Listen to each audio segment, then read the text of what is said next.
Welcome, friends from Minneapolis, Ecuador, Tennessee, South Korea, New Hampshire. It's good to see everyone here. My name is Aaron Stauffer. I'm the Associate Director of the Wendland Cook Program here in Religion and Justice here at Vanderbilt Divinity School. I wanted to note that this webinar will be live streamed on the Wendland Cook Program Facebook page this evening. Feel free to share that live stream on your social media platforms. This webinar, titled Building Global Labor Solidarities, Grounded in the Legacy of the Social Gospel, brings together 4 scholars to talk about the challenge of building global labor solidarity and rooting that struggle in the legacy and tradition of the social gospel. This is our 4th annual Labor Day webinar, and it's accompanied with a series of commentary on the Christian lectionary for Labor Day. We'll place that link in the chat shortly. If you're interested on what to preach on during this Labor Day, don't miss out on those commentaries. Today, our project draws from a larger program here that the Wendland Cook program has been invested in over the last year and a half. As part of the Vanderbilt University sesquicentennial celebration, the Wendland Cook program was awarded a sesquicentennial grant for our project, The Unexplored Legacy of the Social Gospel Movement in the South, the Vanderbilt contribution. We have produced written forums, podcast series. We're convening a collections of interdisciplinary scholars from across the world engaging in research. And today we're hosting a public conversation on the global labor solidarity and the challenge of building solidarity across national boundaries today. This conversation takes leave from a conversation we had last year with Professor Paul Lim and Dean Yolanda Pierce, along with Dr. Rieger, where we addressed the challenge and the legacy of the social gospel movement for theological divinity schools all across the country. And that link will be put in the chat too. Feel free to check out that documentary. So today we're going to ground our conversation in the legacy of the social gospel. What is the social gospel? It's an international movement that began in the late 19th century, where Christians claimed that Christianity has something to say about economic and racial injustice. Many social gospelers were leaders at the forefront of labor and economic justice, building cooperatives, organizing Black and white farmers, and bringing churches into all of their struggles. For the Wendland Cook program, this is a deep legacy and well of spiritual insight and energy in our work of building real economic alternatives to capitalist exploitation and extraction. This evening, our panelists will engage in critical conversation around the challenges we face and the unique opportunities present for Labor today in building global deep solidarity. So one more thing I want to say. Tonight we have a little bit something of a reunion. We have with us 2 esteemed scholars and our director, Dr. Yor Rieger, but Chomtali Hook and Jin-Young Choi were previously academic fellows with the Wendland Cook program, and we had a wonderful year spending time with them, engaging our students and engaging their research around our shared concern around labor and economic and environmental justice. So in a way, this is a real fun opportunity for us to talk to scholars whom we have real deep relationships with. Okay, without further ado, let me introduce our panelists. Shamtali Hook is an associate professor of law at CUNY School of Law, focused on gender, migration, labor, and human rights. Professor Hook has devoted her entire professional career to public service, focusing on issues impacting low-income New Yorkers, workers in Bangladesh, and human rights issues related to South Asia. Professor Hook is the author of The War on Terror on Muslim Women and Girls, Forging Transformative Solidarities. She has also produced documentaries on her work in Bangladesh, and created a digital archive on tea workers in Bangladesh called Thai Justice. Jamtali, it's wonderful to have you here with us this evening. Dr. Jin Young Choi is a professor of New Testament and Christian origins and the Baptist Missionary Training School professor chair in biblical studies at Colgate Rochester Crozier Divinity School. She earned a Ph.D. in New Testament and Early Christianity at Vanderbilt University. And Dr. Choi is the author of the book Postcolonial Discipleship of Embodiment, an Asian and Asian American feminist reading of the Gospel of Mark. Jin Young, it's wonderful to have you here. Thank you. Dr. Jorg Rieger is the Distinguished Professor of Theology, the Cal Turner Chancellor's Chair of Wesleyan Studies, and the founding director of the Wedlin Cook Program in Religion and Justice. Previously, he was the Wedlin Cook Endowed Professor of Constructive Theology at the Perkins School of Theology, Southern Methodist University. Rieger's work brings together the study of theology and the movement for liberation and justice that mark our age. He is the author and editor of 26 books and more than 198 academic articles. Most recently, he is the co-editor of a book titled Liberating People, Planet, and Religion, Intersections of Ecology, Economics, and Christianity, and his own monograph, Theology and the Capital Scene, Ecology, Identity, Class, and Solidarity. His books have been translated into Portuguese, Spanish, Italian, German, Korean, and Chinese. So before we jump into the conversation, Dr. Rieger, it's wonderful to have you here with us as always. But before we jump into the conversation, let me explain how our audience participation will work. Later in the session, we will be able to respond to some of your questions. You can post the questions throughout the session using the Q&A function, and you can also vote for a question that somebody else has asked. So if you see a question you want answered, make sure you upvote it. Now you can also put your questions in the chat, but it's easiest for us to just kind of queue them all in the Q&A. Now, we may not be able to get to all the questions, but we will make an effort to answer those with the most support first. Please also post comments using the chat function. Let people know what you're thinking about, what it is that they're saying. That helps us interact and keep things really dialogical. So friends, without further ado, I just want to jump in with our first question. I'd like to ask each of you and hear from your own story. Why focus on labor issues in your scholarship? Jin Young, I'd like to begin with your own commitment to studying labor issues. Why focus on labor in the Bible, say? What has drawn you into that? Thank you, Aaron. I'm honored to be here with my esteemed colleagues to discuss the legacy of the social gospel.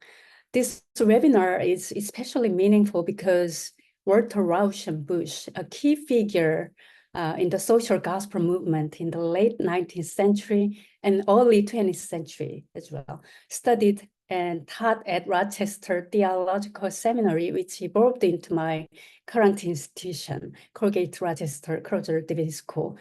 Additionally, I would like to honor the legacy of Joji Song, who pioneered urban industrial missions in South Korea, siding with workers and fighting against labor injustice in the 1950s and 60s.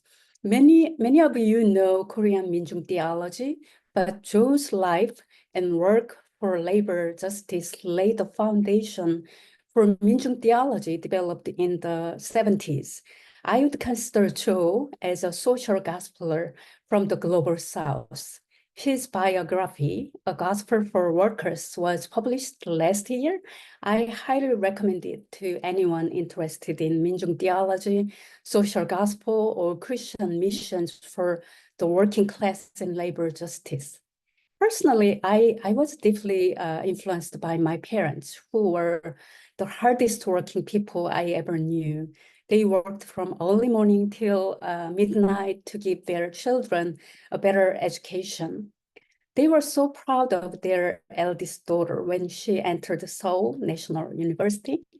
But soon, my sister, who was Buddhist at the time, was involved in a student movement and finally imprisoned for a year. It was not short. On the other hand, I became a Christian in my early teens and read the Bible seriously. I attended a Pentecostal church, which would become one of the largest Protestant churches in the world. The pastor preached prosperity gospel, fundamental theology, and anti-communist ideology. To me, my sister, who gave up her privileged and thoughtful young workers seem to follow Jesus' teaching more closely than the church, which ignored the suffering of people, workers in the margins of society, compromising with political and economic powers. So my upbringing and encounter with Christianity led me to ponder the relationship between Korea's exponential growth alongside capitalism and the church's roles in this fast-changing globalized world. I see that biblical texts contain not only spiritual meanings, but also deal with the materiality of human life, power relations, and matters of justice. So as a biblical scholar and a person of faith, I have sought to find ways to read the Bible as a tool for liberation and social change. Since I co-edited the book Faith, Class, and Labor with Jörg, I have become more interested in labor and other economic issues in interpreting early Christian texts. Thank you. Thank you, Jin-Young. Shimtali, would you mind going next? Yes, absolutely. So I think I'm coming to this conversation somewhat different in the sense that I want to sort of lift up the perspective of within Islam, which there is an alignment around this concept of social gospel. But when I do that, I also want to kind of perhaps let audience know that, you know, in this time period of 19th century United States, that Muslims have been in the United States, really in early America. And I'll sort of go into a kind of collectivist sense of justice. And because Islam was something that plantation owners sort of really repressed, partly because many of early Muslims were literate because of they had to read the Quran. And so they tend to be a very much part of like abolitionist struggles.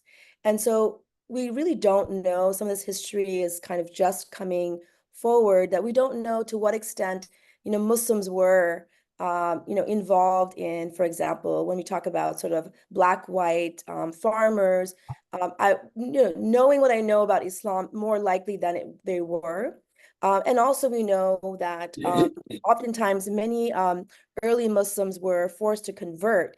And so what we see in Southern, sort of Southern expressions of Christianity is actually this like syncretism. So there are some things where I would see, you know, there's a sort of familiarity that I see in terms of from the South. I'm like, oh, that looks very familiar, although it's being recast as kind of community or being recast as, you know, Christian. And it makes sense. So, and this is where I want to sort of bring in the Islamic perspective. There's so much sort of not known, and there's so much sort of Islamophobia and misunderstanding about the faith. But, you know, I wanted to start with chapter 2, Al-Baraka. It talks really about how sort of aligned, really about how all people of the book are the same, right? And so and the messenger firmly believes in what has been revealed to him from his Lord, and so do the believers. They all believe in Allah, right? But Allah has multiple names, angels, his books, and his messengers.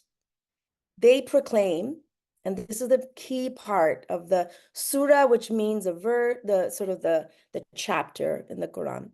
We make no distinction between any of his messengers, and we hear and obey. So oftentimes, you know, I think that we sort of ignore these parts that are part of the Quran. It's inbuilt, right? That that the idea is there are more mentions of Mary, there are more mentions of Jesus, more mentions of Moses in the Quran that I think people really realize.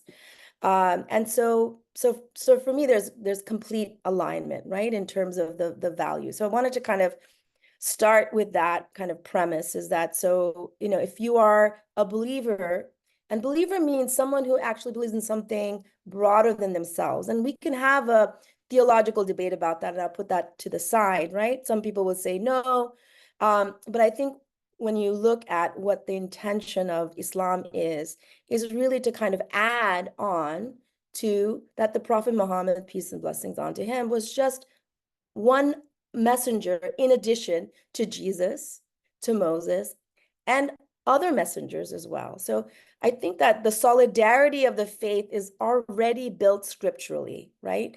Meaning this concept of interfaith is really foreign within the Quranic frame. Yeah.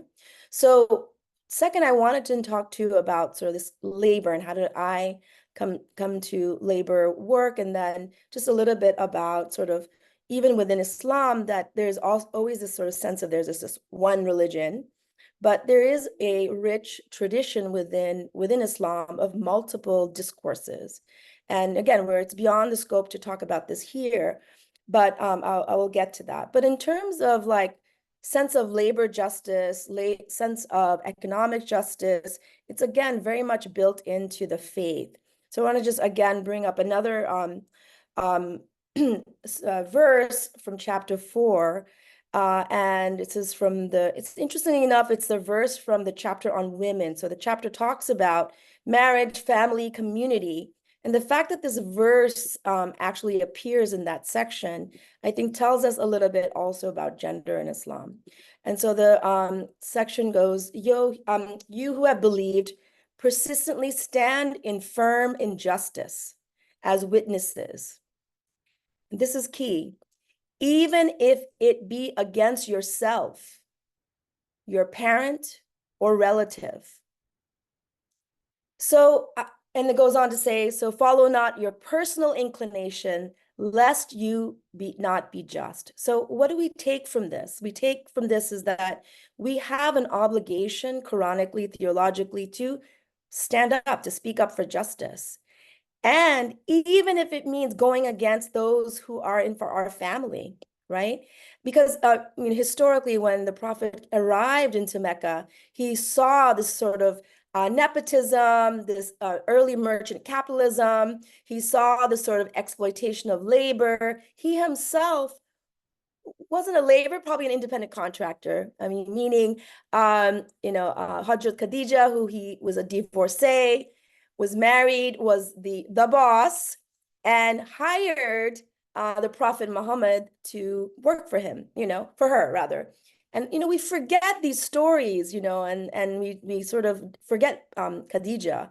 And we also, there's other stories now. I know I'm limited time. But so the Quranic frame is about justice. So if you ask any Muslim, it's sort of like, yeah, like, of course. And then how do you practice that? So you practice that through a couple of mandates. So one is the Ramadan, the sort of holy fast. Other, of course, the prayer, the Hajj, those are ways of contemplation. But then zakat, which is this concept of that you have to give to the polity, to the community, a portion of any of your surplus wealth. And there's throughout verses in the Quran that talk about giving to the needy, giving to the poor, giving your surplus wealth. And those who are poor would go to the Prophet and say, well, what about us? What can we give? And in those stories, the Prophet would say, just pray, right? So basically saying, to me, it's like tax the rich, right? Like it's set up that way. And so from a labor point of view, and I'm doing a project right now on Muslim workers and labor organizing, and I've been talking to Muslim trade unionists. And I asked them the question, well, how did you get into labor, as like the scholar, you have your like interview questions, and they're kind of baffled. They're like Islam justice, like I don't know how to answer that question because it's so organic to who I am, right? And so I think that that is something that, of course, I'm going to articulate that through the verses, but I think that's really the frame. It's very much part of the faith. So I'm going to stop there because I know we'll have other questions. So I do look at, in the labor context, I do look at a number of labor organizing efforts that have been incorporating Islamic values. And so one of the things I'm very much interested in is, what does Islam offer? Yes. That is, I think, is a fundamental shift from what I understand, and correct me from the Christian theologians, is a different framework from the questions that we're asking isn't necessarily should you be involved in economic justice. That is a given. And so I think the challenge then becomes really more about, what is the idea of justice, right? And I think so some of the disputes around that. And I'll just end around this. I was thinking, like, so what was happening around the globe in the 19th century? Yeah. So remember, although there's a large Muslim community in the United States, as I talked about, but around the globe, a large part were in Africa and Asia. So around this time period, vast majority were under colonial rule, right? Yeah. And so there's two movements.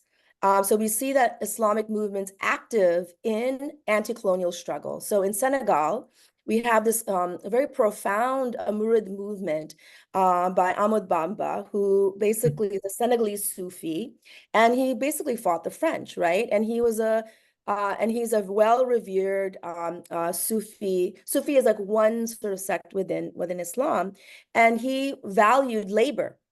So one of the tenets within the Muridia sort of philosophy was that you have to work with your hands, like you have to kind of, be a mason, be like a farmer. And then South Asian context, the anti-colonial struggle was around this idea of Deobandi Islam. So, when we talk about Islam today, we just sort of put this in this lump, right? It's like, but there are actually this like rich discursive traditions that are, of course, there are more conservative elements within it. But there are also elements within it that have always stood up for justice. But as I understand from the Christian gospel, social gospel, that always seems to get suppressed, right?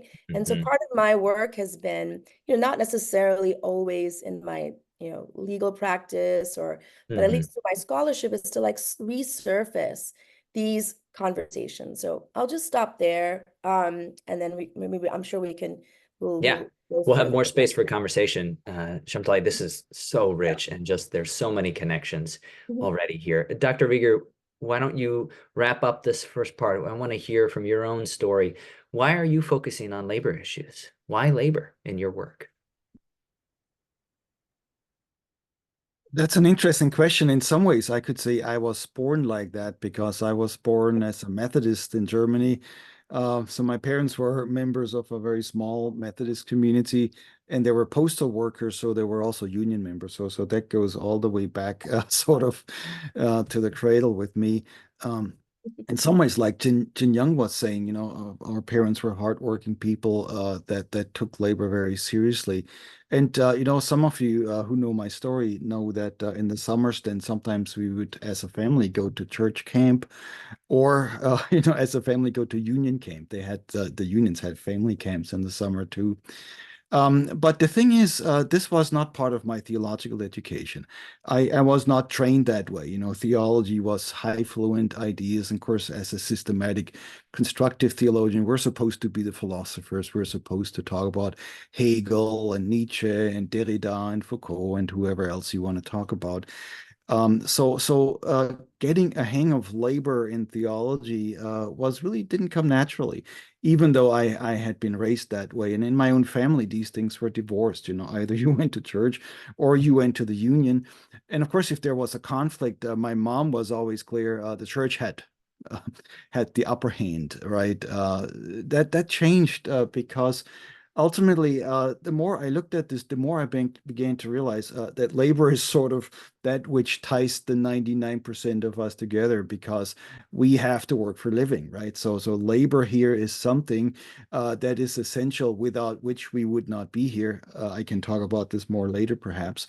But it affects us all, yet religion doesn't talk about it. In fact, religion, and certainly Christianity, but not only Christianity, I think it happens in other religions too. It's almost like religion is a leisure time activity. That's what you do on the holidays.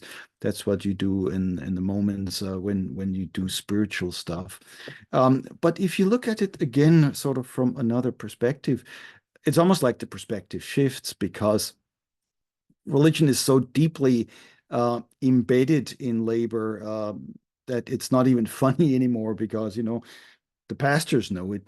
They're dependent on their congregations, on the donors, right? Um, People that do religious labor know it. And of course, then people that go and participate in religious communities also bring some of their economic interests with it. So once you start putting this together, this is where the exciting stuff happened for me. You then get an idea that maybe this is much deeper anchored not only now in religion, but in our ancient traditions. So if you look at the three Abrahamic traditions, I mean, we heard from Chamtoli about Islam. Jin Young and I are working from the Christian tradition, but then there's the Jewish tradition. In all three traditions, in the very beginning, you have this idea that God created Adam from clay or from dust, and God planted a garden, which is a very odd idea because in all these traditions, then God is presented as a worker. God's self is the worker. So it's not just, well, God cares about workers and God loves justice, but God somehow joins the labor force, right? Then in all three traditions, you have the Exodus, where God very clearly takes the side of the enslaved Hebrew slaves, right? So once you go into that, all of a sudden, the whole thing is really a labor story. And, as the liberation then happens, interesting stuff happens. Like in the Quran, for instance, there's the story of Pharaoh's wife, I believe, right? Asiya, who joins in solidarity with the Hebrew slaves. Wow, this is not in the Bible, not in the Hebrew scriptures, but wow, this is powerful stuff, right? I mean, conversion is happening, then in the Christian tradition, Jesus is born into the working class, never moves up and out. So it's almost directly part of the DNA. And so sometimes I have said that our holidays would make a lot more sense if we celebrated them as labor holidays. So if you think about Christmas here, what happens, baby that's born, that's Jesus, that's God incarnate, as Christians believe, but is born into the working class. It is not decidedly not born into the palaces. The angels, well, they come to the working class. They don't go to Jerusalem. They do not go to Rome. So this is a labor story, right? If you look at the Jewish Passover stories, same thing. These are labor stories, liberation of slaves, powerful stuff. And then Chamtoli already talked about Ramadan, which, I have often thought, and she has already explained that for us, could also be thought of and deepened in terms of labor tradition. So this is a two-way street now. It's not just a theologian who loves labor stuff, but engaging the labor stuff, I realized I can do my theological work a lot more informed. It's a lot more exciting, and maybe it makes more of a difference also. I think that mutuality there, is a transformative effect. What happens when religion begins to really put labor at the center of what it means to be religious? All of a sudden, we begin to think about religious practices. We begin to think about faith, all of this so differently. And you've done a lot of this work, Jorg, about how there's just a mutual benefit there. But I think that one of the things I wanted to touch on here, based on from what Chamtali has said and how Jin Young began too, one of the reasons that we wanted to do this project in the first place around the social gospel in the South is because it seems to me in the US, people just don't know this story. They don't know, they don't know about these labor leaders who went to divinity school and then left to organize with the Southern Tenant Farmers Union.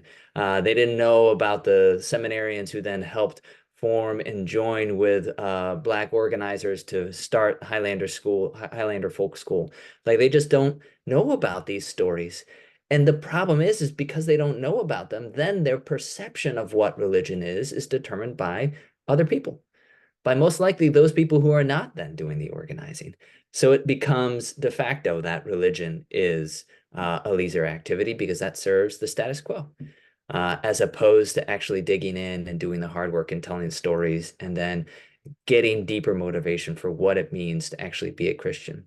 One of the things, Shamtali, I wanted to point out here, just as you were talking about, reflecting on the difference between Islam as, well, Islam means justice. This is like embedded within the lived reality for many of the people you're working with. For many Christians, however, especially even Rauschenbusch said he did not like the term social gospel because the gospel was already social. So it's redundant. And yet we need that. We need to remind people that actually there is a deep ethical mission here.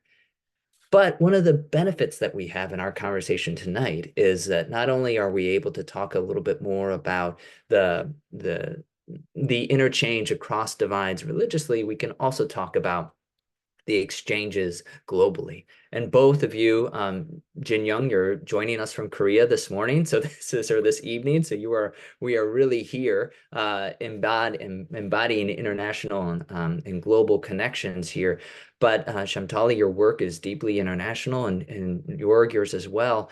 I want to start with you, Shamtali, to talk a little bit about how Muslim faith has been helpful in labor organizing, broadly conceived, right? Do you have your own example of research from your research and teaching?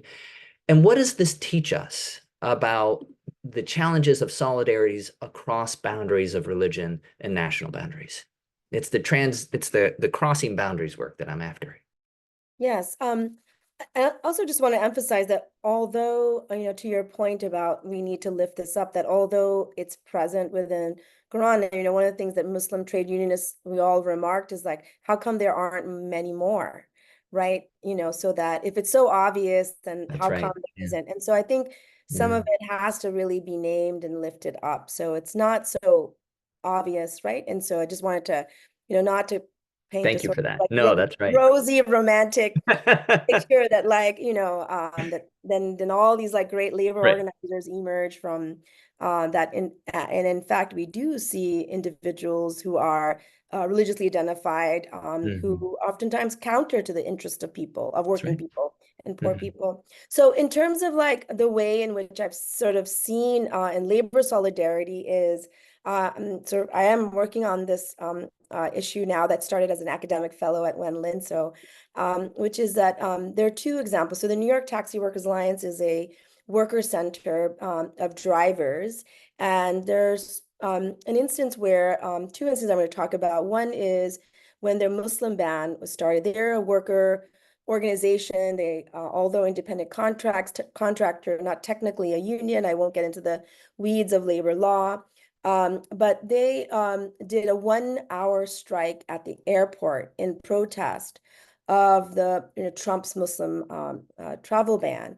And it was during that time period, they were campaigning against Uber that has very exploitative practices for app drivers. And what Uber did is took advantage of that moment. And while the yellow cab drivers at the airport were on a strike, now you have to understand when lease and independent contractors go on strike, basically they make no money. There's no strike fund. It's loss of income. So they are already precarious within the nature of the industry.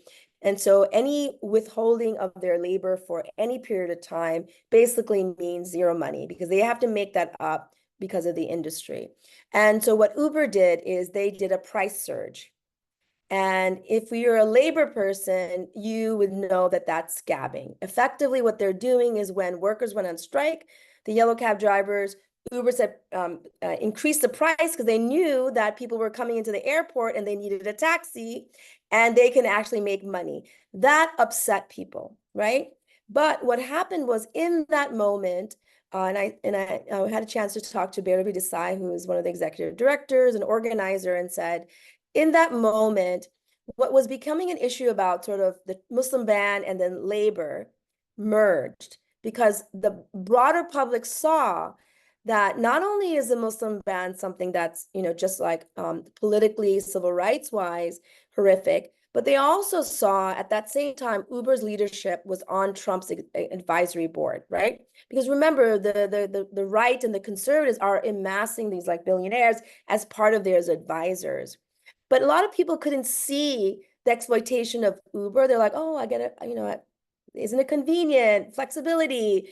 And it was a moment whereby something that was unique and specific to Muslim community, right? Because in majority it was and then Korea too was on the list of the travel ban, and North Korea rather, that it then became a protest against Uber. And so what we saw is, from a specific example of a strike against the Muslim travel ban, there was this broad-based support against Uber that then carried over to years later when the Taxi Workers Alliance had a massive debt relief program that they were successful, and they had a hunger strike. And what I was told is that it wasn't the kind of like hardcore labor activists that came out to support the drivers when they were doing a hunger strike because they have this massive debt related to the industry. It was just everyday people. And it was people who, like, there was one sister who was in the Bronx and they were striking for city council in New York City in her lunch break, came down to show support. And I think what Baravi sort of communicated is faith is one, she said, without a kind of a faith, Taxi Workers Alliance is not a faith-based organization. They don't do faith-based work. But to illustrate that this is really about seeing one's humanity. And that if you talk bread and butter, numbers, wages, yes, they have a right to like living wage, yes. But once a person is able to see someone else's humanity, then they will take that train uptown to downtown and join in a hunger strike. And they can see that the driver is suffering and they will be able to stand with that particular driver. And I found that to be really a powerful story. So that's one of numerous examples. The Taxi Workers Alliance I'm looking at some locals that organize Somali Muslim drivers, and with prayer breaks. And what has been amazing with the Awud Center in Minnesota, what they've been doing is using a prayer break, right, to basically say everybody needs a break. And Paul Dasher, who's like he's like, I've never met him, but on the phone, it just seems like this like Midwestern, like, I don't know, he's just like, I don't care, my workers need a break, whether it's to pray or to smoke, like, I'm gonna fight for my workers. But the fact that he wasn't afraid of, oh my God, these Muslims are gonna pray in public, like, these are some Islamophobia. So I think these are two examples where, if we really embrace, now there are downsides, and I talk about that too, talk about this idea of a faith justice approach versus a reactionary approach. So we see Janus, the Christian right, conservative right. And I think the more conservative Muslims also are joining in this abrogation of rights. So, this faith justice approach is really like, how do we use faith to enable to see each other's humanity? Right? And that we are actually, that we are sort of creation, God's creation, right? Allah's creation. And I'll just end with a kind of maybe a more of a story that I grew up with, in terms of, we don't have the notion of original sin. And so the exiting from, Eden is a very different, but, and I won't go into that and what that implications are.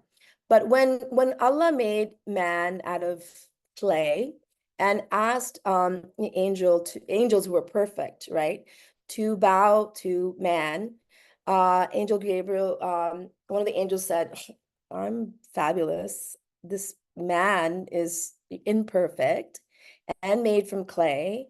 I'm not going to bow down to this person, and was cast out. And when our concept of Satan or Shaitan is essentially a fallen angel, right? It's not really some separate idea of devil. And so the significance is that you bow down to God's creation. So when you think about service, so service is so much part of our faith, right? So like, and it has good sides and it has some negative sides, but I think it aligns very much with the social gospel, right? You have to, you are created to not literally bow down, to be in service. And so for me, it's just like, it has to be it's just part and parcel of a way of life. And I like what you said earlier about the social gospel, or saying like, hey, this is this is what Christianity is. I think all Abrahamic, and I hope that we get outside the monotheistic religions, because there are other religions as well, Buddhism, there's other faith traditions that are non-monotheistic and Abrahamic, but they all have this aspect of, really being in service of creation, of life, not just humans, but also the environment, right? So I think that that's really very important. And there are people who live it, but there are people who are trying to counter it because they have their interests, because capitalism has, changed how we think about the faith. So yeah, those are the examples that I've been really working on, and trying to actually talk to Muslim trade unionists. That's part of a project to see, how did you get to what you do, and how does your faith inform that? Yeah. And these stories, I remember being in New York when that strike happened, and seeing the all of a sudden these two issues all of a sudden coming together in such a pointed and urgent moment that really took, outside of New York by storm. There was all of a sudden people are saying, well, then now clearly these are together. And so people just deleting Uber off their phone. Yeah. So I think that this, all of a sudden we begin to see that things are connected, right? Yeah. That religion is a part of somebody's humanity, as you're talking about it in this way. And that sometimes, the way that it helps us build solidarity across preconceived boundaries is really interesting. Jorg and Jin Young, I wanted to give you a chance to respond to this question around crossing borders, transnational connections, and building global solidarities. How do you see this in your own work? Jin Young, please. Yeah. So the boundaries of the global north and south are blurry these days. It's not about geographical border, right? So that, for example, 100 Filipino domestic workers came to Seoul only this month as a pilot government project. And more foreign workers have migrated to Korea, including many Muslim countries such as Uzbekistan, Indonesia, Bangladesh, and Pakistan, Egypt, and Syria. And despite foreign workers' contribution to the Korean economy, xenophobia, Islamophobia, and racism are widespread in Korean society, which is the same in the US. So the global South, so South Korea is doesn't belong to the global South now, but the global South comes into the country and everywhere, right? So some approach such social issues related to migrant workers and foreign workers in terms of multiculturalism, but I think we need to consider the intersection of race, racialization, and religion and labor. And I have already learned a lot from Shamtuli, what you say about Muslim Islam tradition and text, so that we find a lot in common in both traditions and with other religious traditions. What I find in common is the text is not fixed, and there is intertextuality between these two traditions. And you also mentioned the prophetic tradition, and then there are multiple discourses, not one thing. And these discourses are in tension and conflict sometimes. And the question for us, believers, is how to engage and interpret the texts and traditions. And we share prophetic traditions, both traditions, right? So some may ask what the New Testament, the Bible, has to do with labor. But in conversation with you already, Jörg mentioned a lot of examples in the Bible, but the Apostle Paul says he and his colleagues grow weary from the work of their own hands. And according to the Gospel of Mark, Jesus was a worker, tekton in Greek, which is usually translated as a carpenter, but it refers to anyone who works with one's hands on hard material. Matthew didn't like the idea and changed it. Jesus' identity as the carpenter's worker's son, removing whatever Jesus appears to do with his hands in Mark. Did you find it? All the illustrations about Jesus doing something with his hand, those are removed in the Gospel of Mark. Isn't it akin to the negative perception of physical labor today? So I'm currently working on my new book, titled The Mystery of Divine Economy, which discusses various themes of ancient and contemporary global economies in tension with the divine economy presented by the gospel. So my reading concerns how such labor and economic issues related to Rome's global economy, despite the difference in the mode of production from today's capitalism. The Roman political economy shared the features of globalization as the intensification of international economic and political integration at the time. So Jesus knew the unjust economy in Roman-occupied Palestine when he told a series of parables that spring from agriculture. The land was a source providing economic security for the elite classes. The peasants and laborers worked the land and provided goods. Still, the profits generated from agriculture were not redistributed to peasant farmers. On the contrary, they had to pay rent and tributes in goods or sell produce to obtain cash to pay taxes. Isn't it familiar? These occurred on the global level. Jesus knew the fragile existence of the multitudes and provided health care and food for the sick and the poor.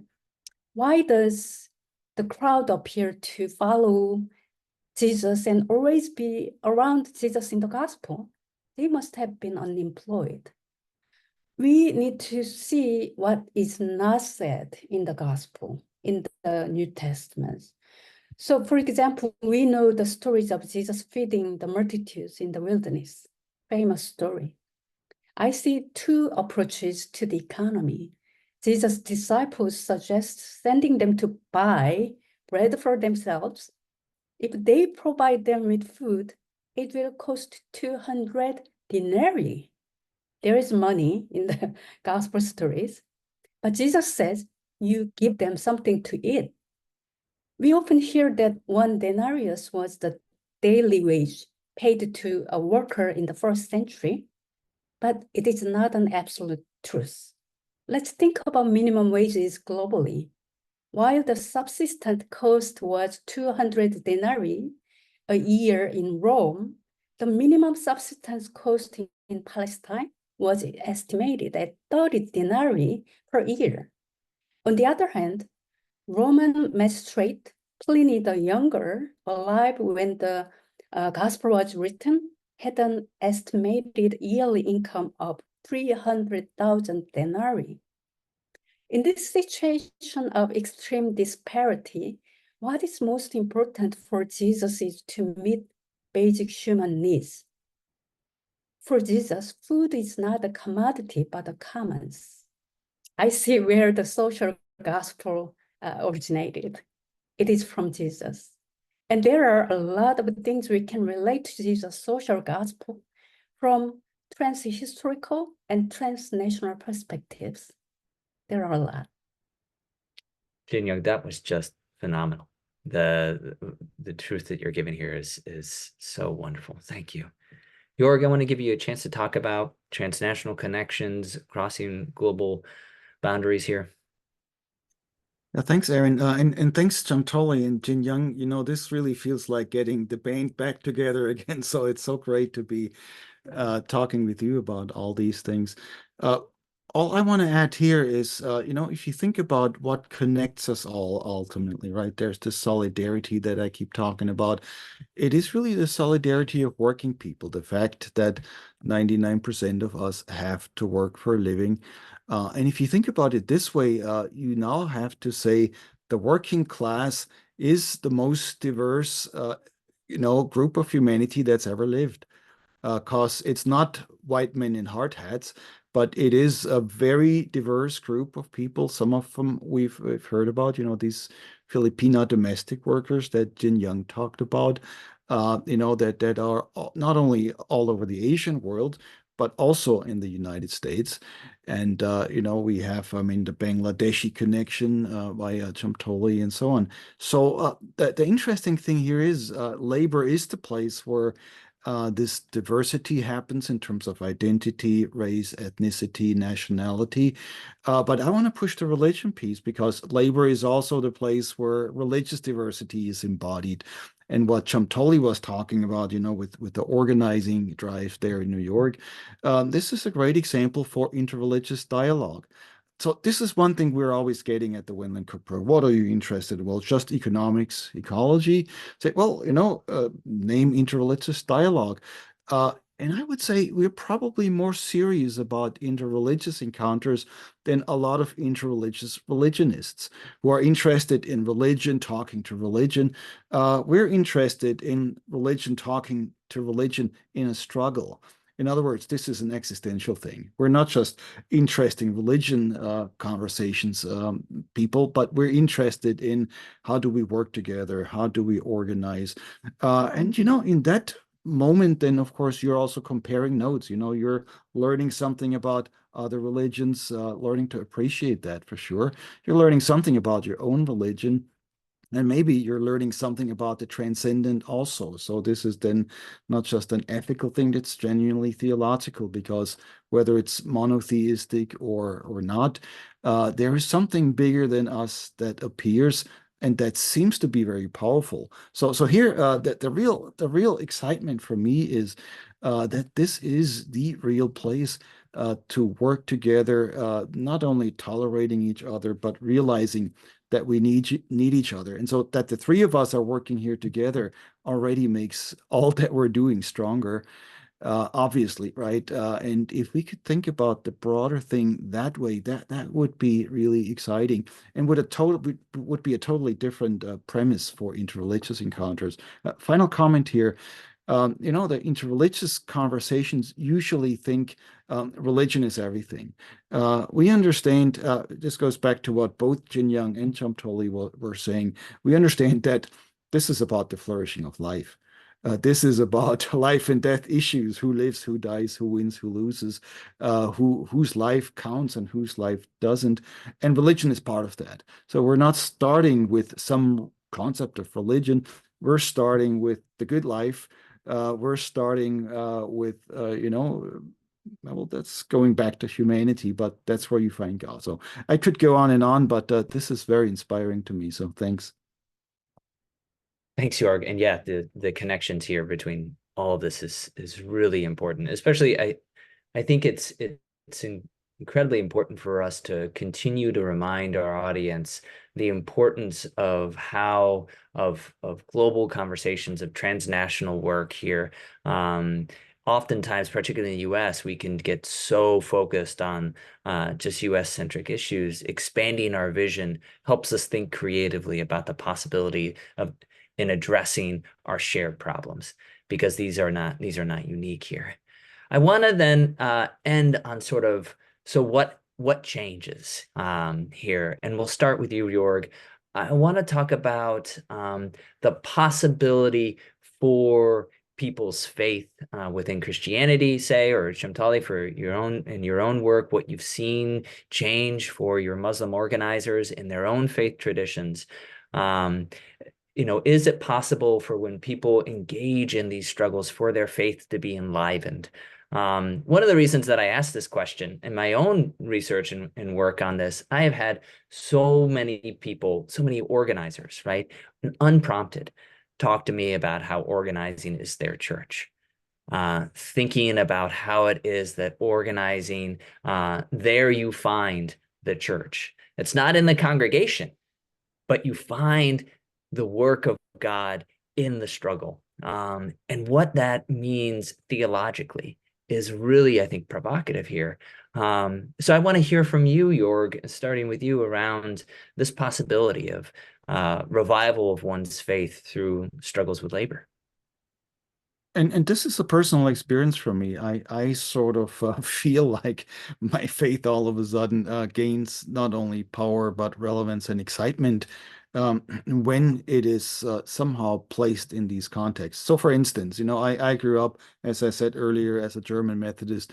I mean, I have been going to Sunday school basically probably since before I could walk, and we were reading the Bible backwards and forwards.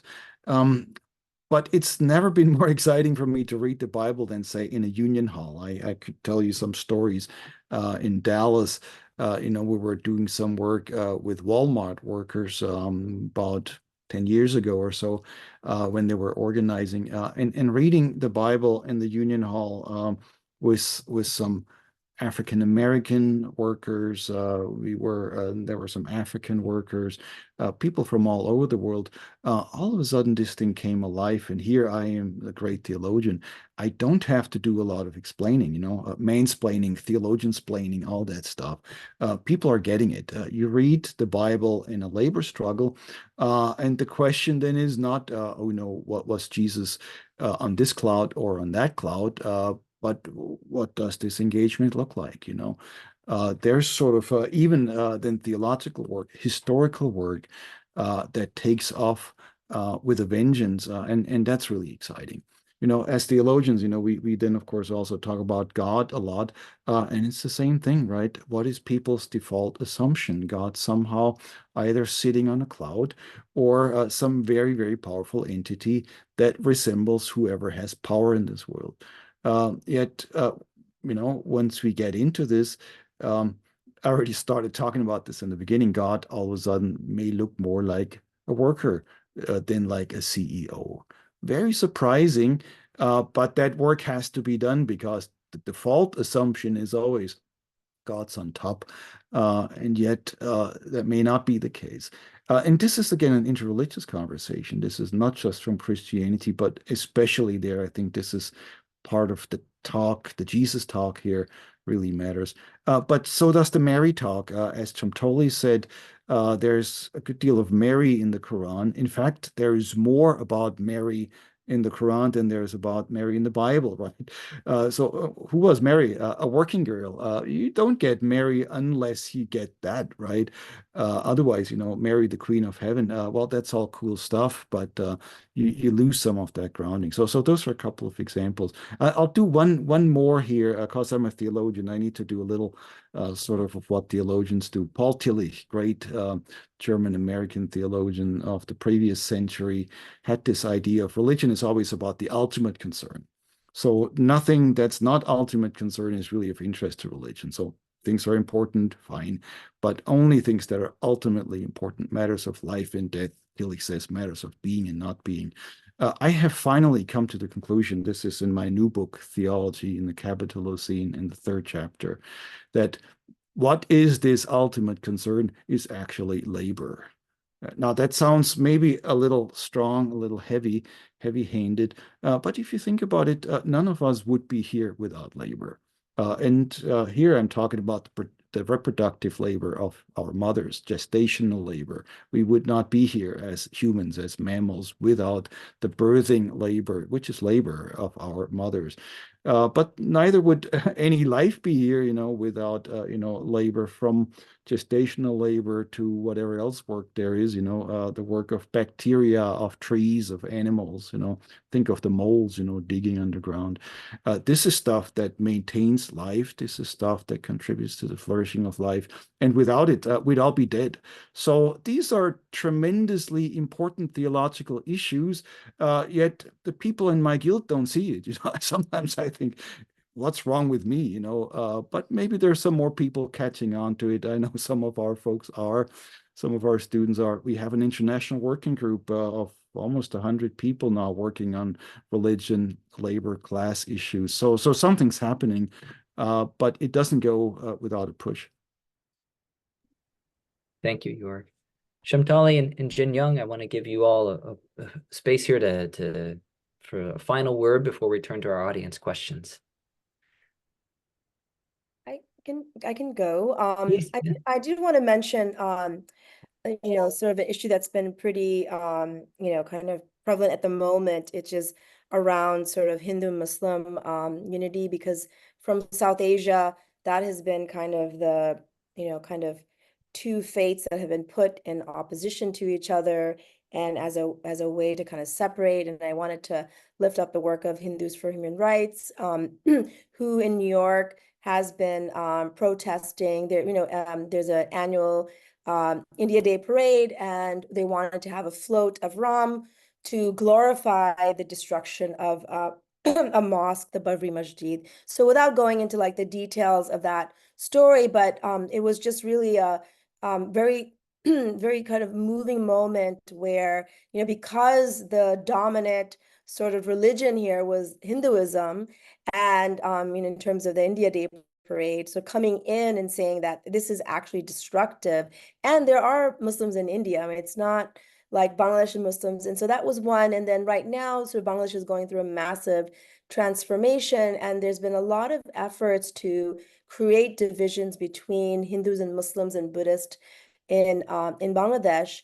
And a lot of it is really stoking the Islamophobic fire that like, oh, these are just like jihadists, that are kind of coming. And so there's just there's been really sort of these moments of solidarity and like pushing back against the conservative. So it's not technically in the labor context per se, but we do know, and and New York talks about this, it's our lives are more broader than where we work.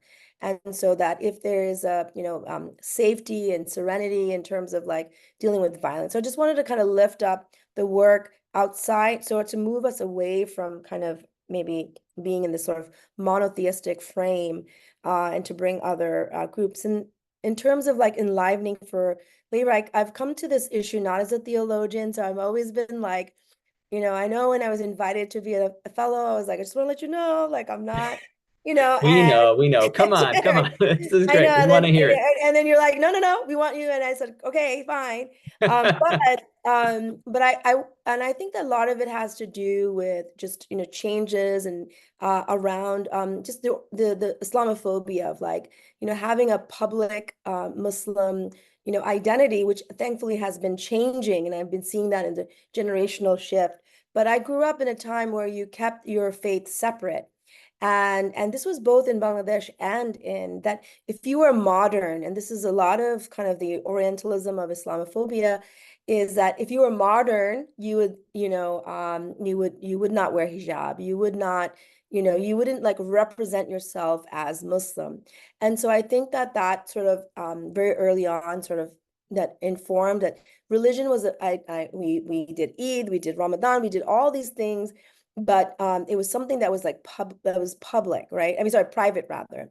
But so I just wanted to say like what actually organizing has in many ways enlivened my faith, in the sense that when you're organizing people, you have to understand where they're coming from. And I think that one of the things that left does, I think, a mistake is really not take people for where they are. And faith is a very big part of that. And I remember 20 years ago when we would go into mosques to do trainings around domestic violence. And people would say, oh, these imams in these mosques, they would never have, it was myself and Rubina Niaz who started this organization for Muslim women. They wouldn't let us two women come into this mosque and do this, but they did. And I think it's just so much, you have to get the right, the sort of right imam, the right speaker, and we see more of that now, right? So I think that just kind of that reaching out, and that had sort of strengthened my faith more to say, no, actually, it wasn't that. I was also buying into some of that sort of, pieces. The other two, there are stories I want to just end with is in terms of labor. When I was a young lawyer, and one of my first big case was a migrant domestic worker who was brought to New York by a diplomat, and she was kept for 10 months, locked in the Upper East Side apartment, was not paid, and she managed to escape through community organizer network. It's a kind of, if you Google Shamila Begum, there's a New York Times story about this. And, here I'm this like young lawyer, and I'm just like, this is like my big case. And and the law is not on our side. And I'm just afraid. I'm just like, oh my God. But I have to like act like I know what I'm doing because I'm the lawyer, right? Like, well, I mean, this is a migrant worker who went from rural Bangladesh, was brought to Bahrain, and then brought to America, right? And I'm like, Shamila, like, we might lose. I was trying to manage expectations. We might lose, the laws are on our side. And I was like, are you afraid? Didn't have her status. She was undocumented. We're going to federal court. And she said to me, who is he? He's just a person. And I was like, what? I was so wrapped up in like the status, the law. And she said, I fear no one but Allah. Now, to some who are kind of, they hear Allah and everyone, they're like, the MAGA tribe gets upset, is what she's saying is that this divine, the divinity gives her the strength to fight against someone who's perceived to be powerful. This is so much what I started with at the beginning. Scripturally, it's about like standing up for justice and what could he do to me, right? Like and it was just like it was literally my mind shifted. And we settled the case. It was very successful. We didn't necessarily change the law at that moment because the law was not on our side. But what was powerful for me is that she said, well, he's just a person. I'm not afraid of him. The only person I'm afraid of in the sense of I have a moral responsibility to be a good person, and I have to account myself to God, to Allah. And the last thing I want to tell is my grandmother. Her name is Fatima. She's transitioned. And when I was a young girl in Bangladesh, it's part of a rural part of Noakhali. And I used to see her, like, she would hire a lot of people to do like different jobs. There was one person who would like sweep, one person who like did the bed, some person who would cook, like cut the vegetables to cook. And I was like, this is really inefficient. Like, I was like, Grandma, like, you have a lot of women working and they're all in the house. And I was sort of bothered, right? And because I would go visit regularly as like a back and forth. And she said, she'll believe that I could give them all money, like charity. But I can also let them feel empowered about that they're giving their labor and doing something. And yeah, maybe it's inefficient. Maybe I can have one person do all this job. But I think she taught to me in that moment, in that very simple story, that its relationships are more important. Building the relationships are more important than necessarily making our relationships transactional.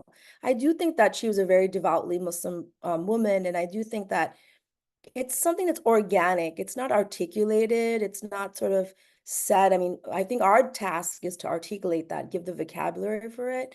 But I think in these two stories of two women in my life, right, one professional, one personal, are kind of telling me that, it's really about relationships and to kind of step up and to not be afraid of power. I do think that have been so transformative for me because I often get this asked like, oh, you seem so unafraid. I mean, I am very afraid dealing and having to deal with all of these like, injustices is overwhelming, right? We have 40,000 Palestinians murdered, killed, and it's still ongoing. There's just like so much despair sometimes. But I do think like, because Fatima, my grandmother, and Shamila have taught me that like, even if there is this like larger force, that seemed to be controlling our lives, not to be afraid. And then for my grandmother is that, like to value relationships. And to me, that's like 101 organizing is really building relationships. So I didn't really understand those stories like fully until I was like immersed in kind of the work and began to think about it in faith terms. But that came much later, honestly. And so I'm really thankful for this conversation because it helps me to like deepen my understanding. I'm going back and re-understanding why were these stories profound for me. I didn't have the vocabulary, and I think that they were profound because it's this like what Jorg was saying, it's like this transcendence, right? It's like there's something beyond just isn't it can go beyond just being about Islam or like a particular faith, right? So I'll just end there. And I think that has been really empowering for me, has allowed me to stand kind of in my truth and feel like Shamela does, like what can happen to me? Like what's the worst that can happen, right? And I think that that sort of confidence is what's going to be needed to deal with the challenges that we have in this moment. Yeah. Amen. Thank you, Shamtali. Jin Young, I want to give you a final chance here before we turn to the questions. Yeah, I don't have a lot to say about how to organize. I'm not involved in organizing, but I'd like to interpret the Bible so that organizers and church leaders can work better to using the scripture, biblical text. And but still, I'm affected. We are affected by what's happening in the society. I was there was one of the events just with I was so shocked because of the event. I was shocked when I heard the news about the death of a 24-year-old irregular worker whose name was Kim Yong-gun, while working at a power plant in South Korea in 2019. She was inspecting the operations of the station and got stuck in the core conveyor belt and was decapitated. So it was so terrible. And then that led me to read the Bible in different ways. Why it's happening, why it happened, and again. And that enormous force we face is two issues like neoliberal capitalism, right? But it affects everyone's life and everyone's relationship with labor every day, right? So I cannot provide an answer, but I would like to raise a question because neoliberal capitalism has reorganized labor and labor markets since the 1980s. So for example, technologies owned by multinational corporations caused mass unemployment, and women and young people have supplied the labor market with unskilled, irregular, and flexible labor. And I mentioned foreign workers, migrant workers, and then they are forced to endure low-paid, high, intense, and dangerous labor for long hours. So they are precarious workers who aren't able to organize unions. So my question was how people can organize unions and work together, but when it is almost impossible to organize unions, and neoliberal capitalism doesn't want workers to organize unions. And you stress the agency and liberating power of the working majority and believe that deep solidarity is the only way of executing the power of working people despite their differences. So how can we find the material foundations for working class solidarity, not only beyond identity politics, but also across geographical and geopolitical borders when the gap between the global south and global north is enormous? So I think the role of religion is essential, even though I don't have answers how religion could contribute. But one thing I could think about is that many recognize capitalism has become a religion. It has its own belief system and ritual, right? So that how religions and believers work together to educate or educate people together to counter this pseudo religious force. So that's I just leave this question to everyone, for everyone. Thank you, Jinyang. Friends, thank you so much for your time. I want to turn us to questions. We have a whole host of questions in the Q&A. Some I've already responded to in the Q&A function by typing. I want to start with a question here from Ellen that asks us, what do we see as some of the most effective or more effective ways to highlight the social gospel aspects of history within the various religions we're discussing? I think that we at the Wendland Cook program have done this throughout a number of different medias, right? We've done this through webinars, we've done this through in-person work, we've done this through podcasts and writing and videos. So I do think that part of the work is meeting people where they are, and really so it kind of recounts the way that both Shamtali and myself talked about how for some people in our traditions, the social gospel, say, might be redundant. For others, it's really necessary. You need to make sure that you're being clear about what form of Christianity you're practicing here and why it actually is enlivening for the faith.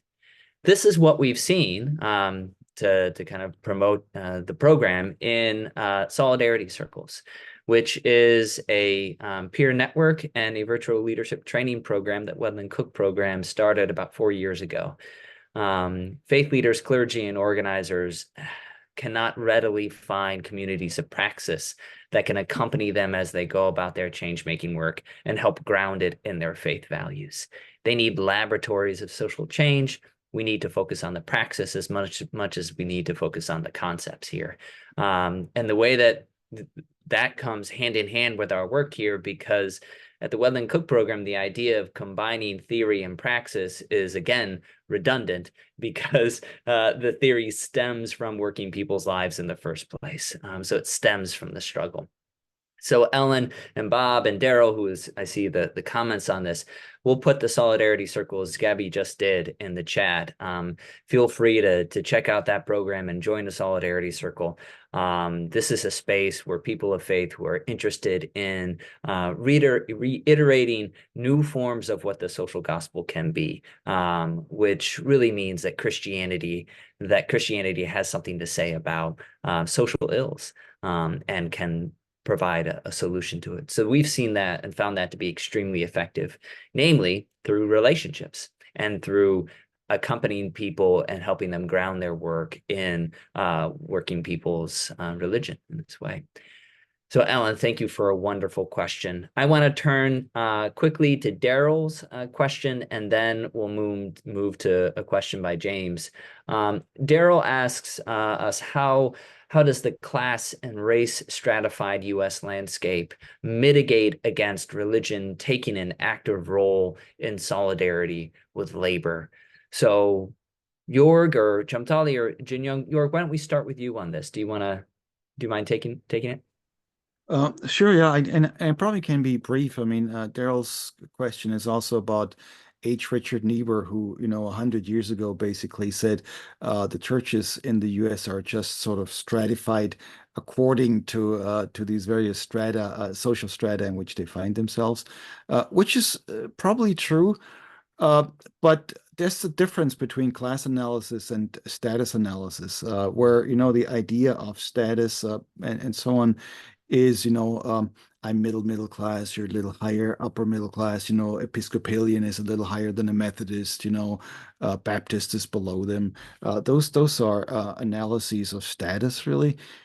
Class analysis is an analysis of labor relations, right? Who wins and who loses.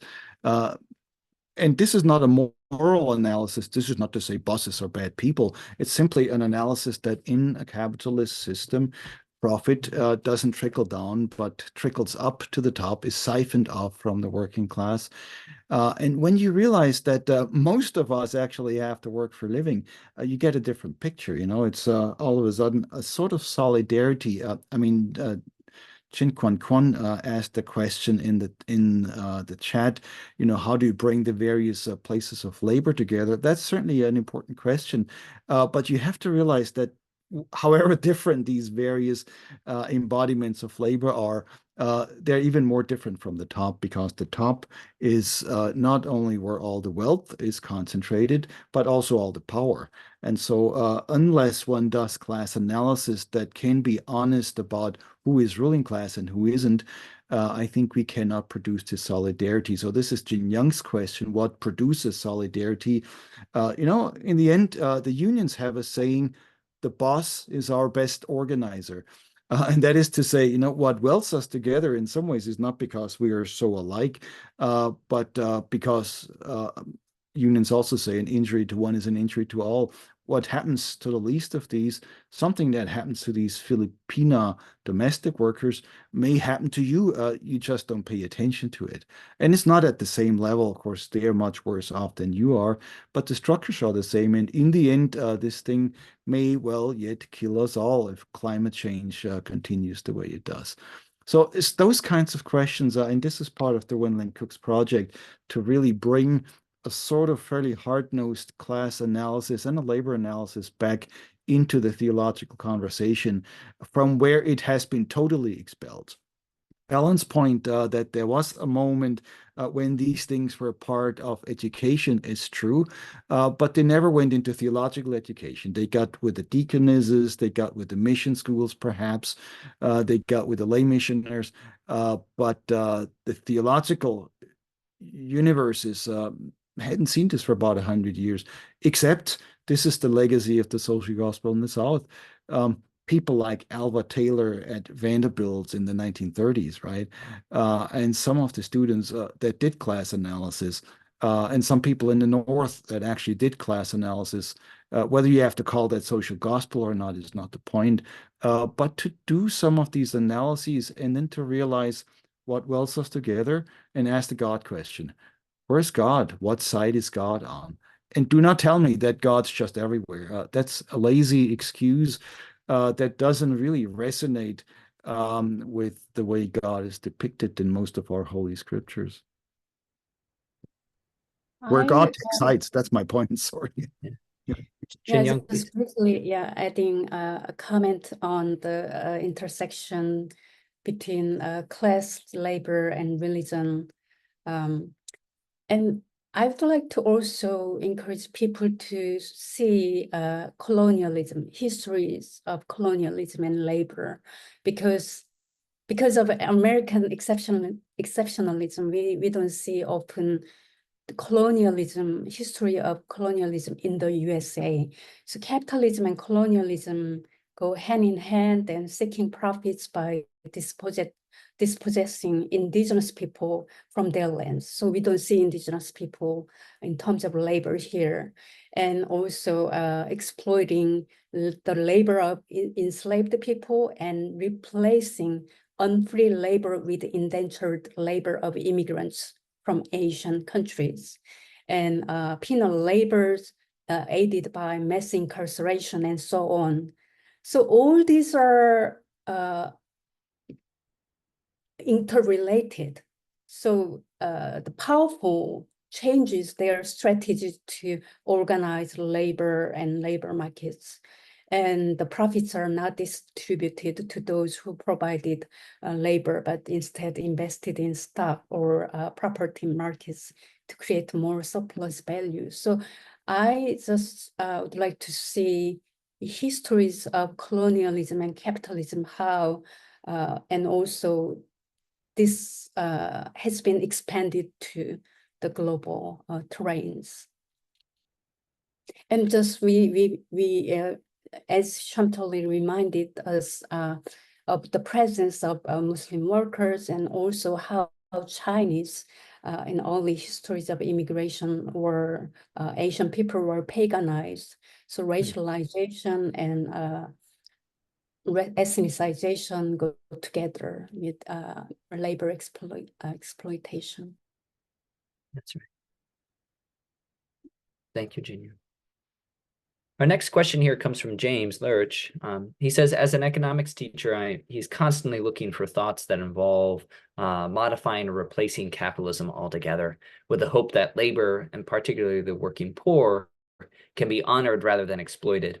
He's appreciated the work from Wendell Cook and from all of you and others such as Norman Wurzba and Wendell Berry. He's curious about whether any of you are reaching out to economic problem solvers such as Jason Hickel, Scott Sehan, and others.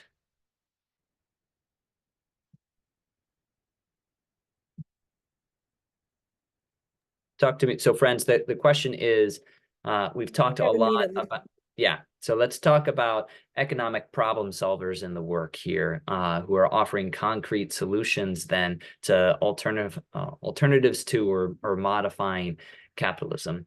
I could speak about the role that cooperative and the solidarity economy plays in the solidarity circles, but I started with that already last time. So friends, keep on, jump right in here.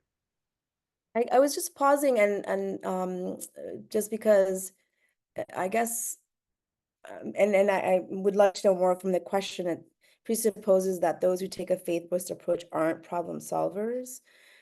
And so I guess I wanted to lift up someone who is probably very foreign. I'm taking, Jin Young's sort of moving away from American exceptionalism is a figure that's very prominent in Bangladesh. His name is Maulana Bhashani. He's considered the Red Maulana. He's the Muslim, he's revered as a Maulana. Maulana is like the highest honorific you can give within Islam. He was also a communist. And so most people who are sort of see the intersection of Islam and Marxism may greet you with, I will say, Lal Salam, which is literally means red salam. So salam alaikum is the typical greeting, but it's the Lal Salam. And his work as a young person was really with peasant organizing. He's a figure that was born late 19th century and then passed right after Bangladesh became independent. And so I think like and he was very much about building an alternative to capitalism and very much critical of the path that Bangladesh eventually took. So I think part of the work that I'm sort of doing is like reviving Bhashani for the present moment for Muslim youth.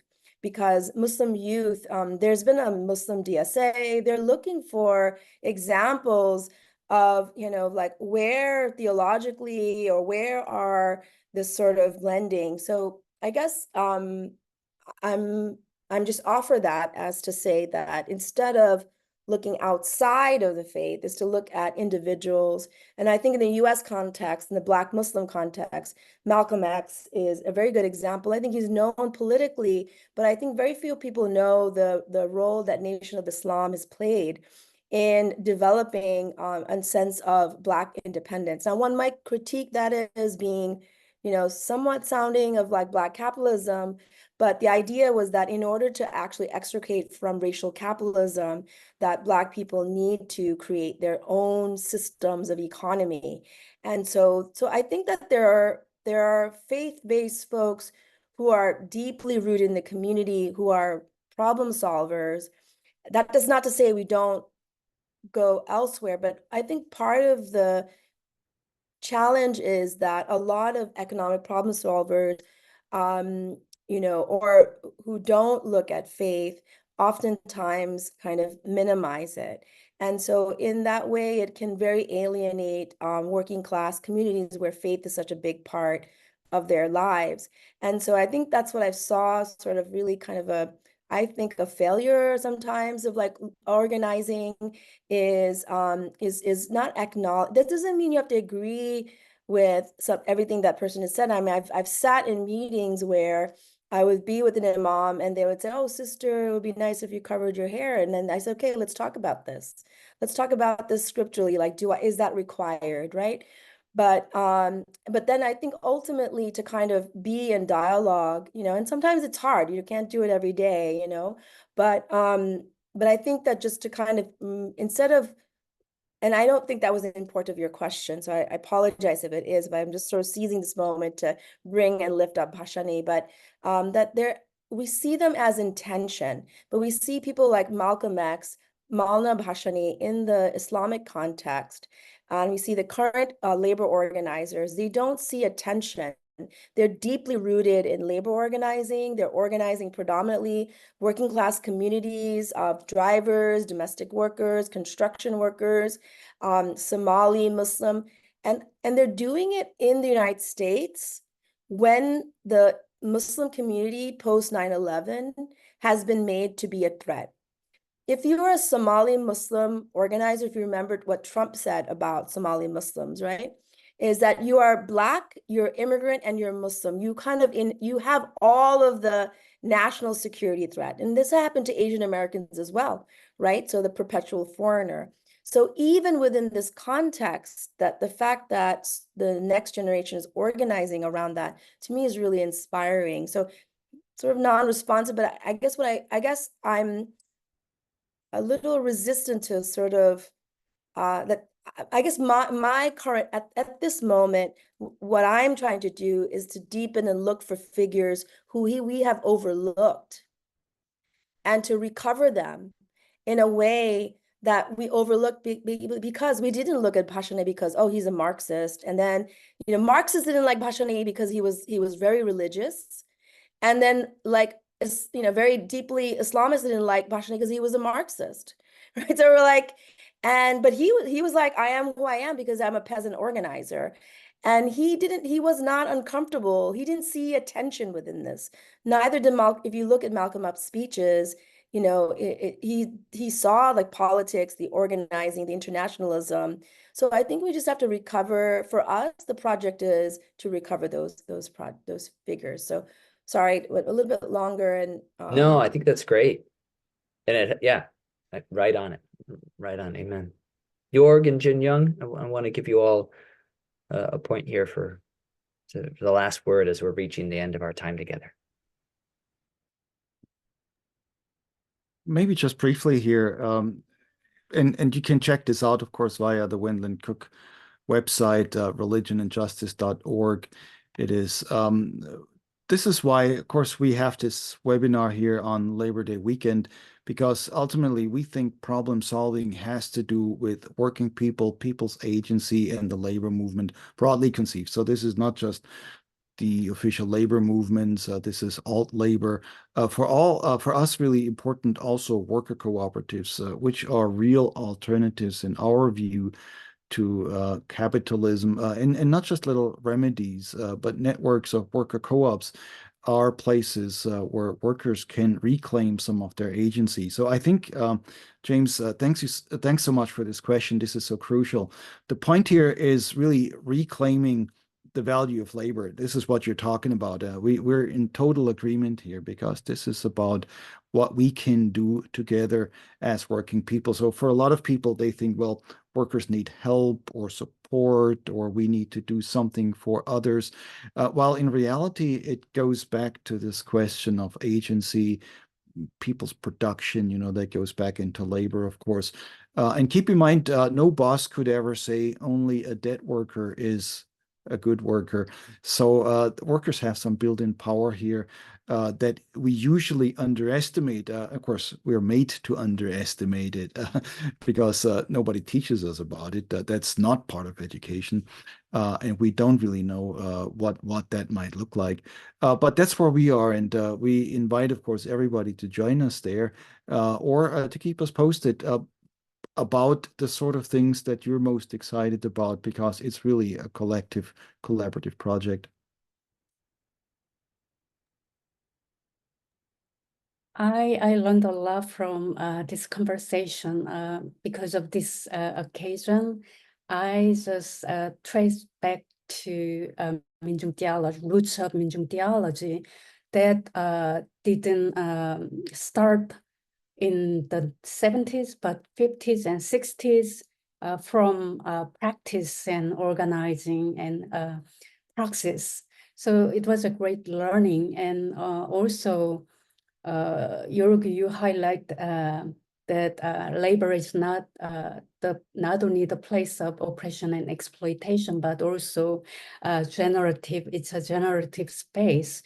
So how we globally engage with labor issues is really illuminating for me. So because Muslim bans that happened in the US is happening in Korea, and the neighborhoods that suppose counters the project of building Muslim, places, spaces in the neighborhood. So it's happening there and here and there. So we need to collaborate together. And also I learned a lot of about how to use our texts and traditions to educate people and organize movements. Thank you. Thank you so much. Jin Young, thank you. Thank you, Chamtali. Thank you, Jorg. Friends, thank you for your questions, for your engagement. This was such a joy for us to be here. We hope that those of you who are going to be in congregations then on Sunday, for the Labor Day Sunday, that you found inspiration. There are so many interesting stories here that our panelists have shared with us. Be sure to sign up for our newsletters, our podcast, check out Solidarity Circle, stay in touch with what the Wedland Cook program is doing. And yeah, we'll continue to struggle in solidarity together. Thank you all. Have a wonderful evening. Someone had a question about a recording, Aaron, of this session. So yeah, as Gabby has said in the chat, it will be on our YouTube and it's on our Facebook, as I said at the start, and also we might get this into the podcast. Yeah, so you'll be able to have access to this for sure. Thanks, everybody. This was wonderful. Enjoyed it. Thank you all. Thank you.